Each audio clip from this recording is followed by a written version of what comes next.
Be ydych chi'n ei wneud pen wythnos nesaf? Mi fyddai yn ymarfer drama newydd.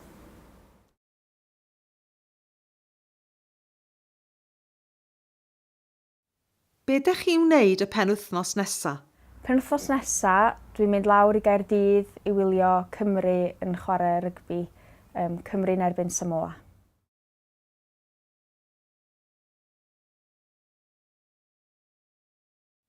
Be ydych chi'n wneud y pen wythnos nesaf? Penwythnos nesaf, da ni'n mynd i ymweld â Nain a Taid.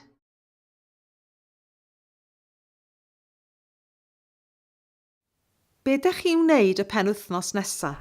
Da ni'n am dro lawr i Sir Benfro.